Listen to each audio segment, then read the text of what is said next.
YouTube, welcome to another one, man. Island Trucker, you don't know. Right now, gonna talk about some things that you need whenever you go get a new truck, or whenever you go get a truck, whether you buy the truck, lease the truck, or however you get it. Some things that you're gonna need in order to lease the truck on. So some of the things you could get from the carrier, I mean, some carriers will give you some things that you need. Some carriers you gotta get some things on your own. Well, the first thing you need, and I just gotta say it, you need a truck. So you decide to get a truck, you pick out the truck you need, if they require a down payment or not. You put down the down payment, you get the truck. They tell you, alright, you could come pick up the truck, whatever. After you done check the truck out and everything, you decide, okay, that's the truck I'm gonna get. Now, once you get that truck, depends if you buy the truck cash or if you financing the truck. If you're financing the truck, they're gonna want bobtail insurance, physical damage, to take the truck off the lot. That just in case you drive the truck off the lot, somebody run into the truck, they need the money. Bottom line, they need some type of insurance on the truck. You could either call around, get your own insurance, or the carrier you're going to lease the truck onto, some of them will give you insurance to put on the truck. Some of them you have to pay it up front. So some of them will just go ahead and send you proof of insurance after you provide them with all the information for the truck. They're going to need a VIN number, make, model, year, whatever they need to put insurance on the truck. They're going to send you a temporary insurance for you to get the truck from where it's set to where they need it, to either placard it, inspect it, or get it to the yard. So they'll give you insurance to move it from point A to point B. The dealers, some of them will give you a temporary plate. Some of the carriers can give you a temporary plate also, to get it from point A to them. The temporary plate that they give you, they tell you it's not for pulling loads. It's just transportation tag, just to transport it from A to B. Now, if you're gonna pay cash for the truck, say you find somebody on Craigslist, or you find somebody on in a truck paper, just somebody selling the truck,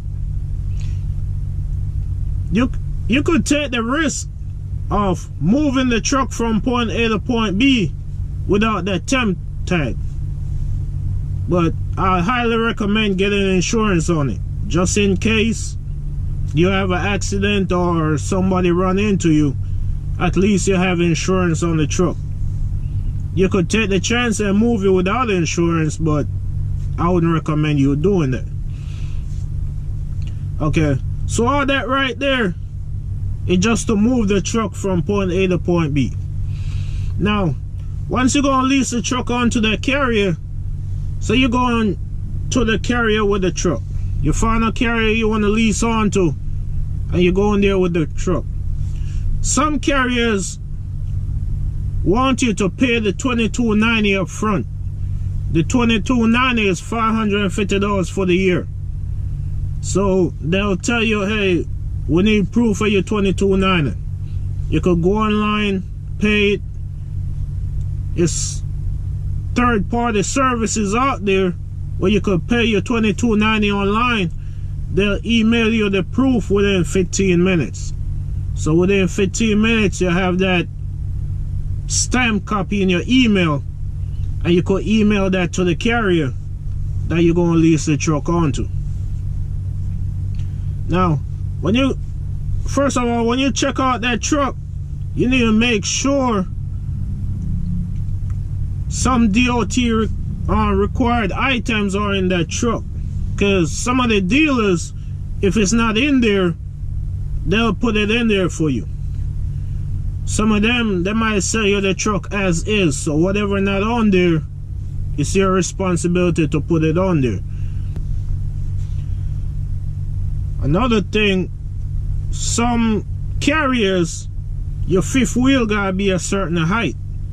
So you want to check with the carrier you're going to lease onto, or some of them, they'll ask you what's the height of the fifth wheel. If you're not sure, you could either measure it, or you could call the dealer where you're getting the truck from and ask them, hey, the carrier want to know what's the height of the fifth wheel. A lot of carriers that I lease onto in the past, they ask me that. Now, once you get all that, you show up at the carrier with the truck. Some of them want to inspect it.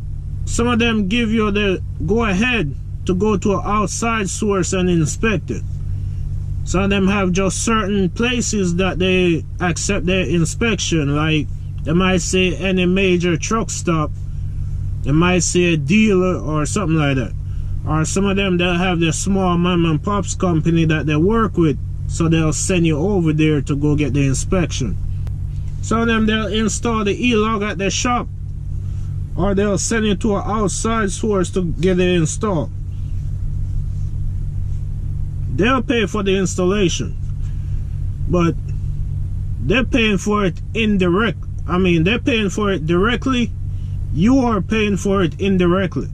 So it's somewhere along the line when you lease onto them, they're going to recoup their money that they paid to install the e-log. Same thing for the placards that they put on the side of the truck. You paying for that. The inspection. If they do the inspection, they might tell you, oh, we'll inspect your truck for free. Ain't nothing free. They're charging you to inspect it. They might charge you by the percentage that they're paying you on the loads. They're recouping it from the percentage that they're making off the loads. Or if they're paying you by the miles, they pay you a certain amount of miles. In reality, they get the load for X amount. They give it to you for X amount. The money they make off the load, that's covering all that stuff that they pay for you for up front. The company might have an escrow account. You might have to set up an escrow account with them. So they might tell you, we're going to take $50 a week for the next 6 months, $100 a week for the next 6 months, or whatever the escrow account is. It's going to be somewhere in the ballpark of $2,000. Could be more, it could be less, depends on the carrier. Maintenance account. Some of them will give you the option to set one up. Some of them is mandatory. Reason I say some of them is mandatory, or reason why they have it as mandatory, is some people not going to put away money to fix their truck. So they kind of guarantee that you have some money set away in case anything come up and you need to fix the truck. You're on their load with them, you don't have the money to fix the truck, they could fix it out your maintenance account, get you back rolling. Some of them, if you don't have enough money to fix the truck, they'll pay to fix the truck. They'll take it back out your settlements little by little, or they might take it out in one lump sum. Depends on the agreement you and them have. As far as cargo insurance goes, most of the mega carriers not charging you for cargo insurance, but a lot of the smaller carriers that you lease onto charge you for that cargo insurance. Some of them charge you, like, if you don't work for a week, they'll charge you X amount for the cargo insurance for that week. Some of them will just charge you every week. The trailer, some of them charge you a fee for the trailer rental if you pull in their trailer. A lot of the mega carriers don't charge you a trailer rental fee. Just know that a lot of the companies that charge all these fees, like the cargo insurance, the trailer rental, stuff like that, a lot of those carriers pay a higher percentage than the mega carriers that don't charge you for it. So the mega carrier, it might pay you 65% of the load or 70% of the load, but then you might find a small mom and pops carrier that you could lease onto. They pay you 90% of the load, but you have a lot more fees than you would with a mega carrier.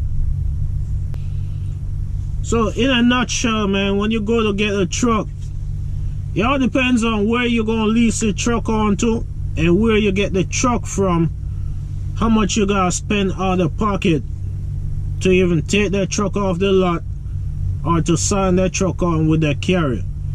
Whatever carrier you're interested in going with, find out these information from them before you even go get the truck.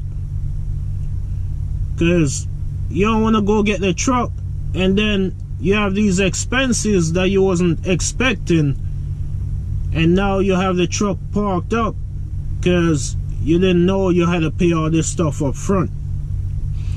Your plates. If you decide to get your own plate, some states it might take you a week to get the plate. Some states you get within 2 days. The IRP plate, some states it's not a plate that you just go down to the DMV, pay your money, fill out the paperwork, and you walk out with that plate. Some of them states with the IRP plates, it's a special office that deal with that. Like if you go buy a car, it's a different office that you go to for your plates for your car than where you go to for the IRP plate.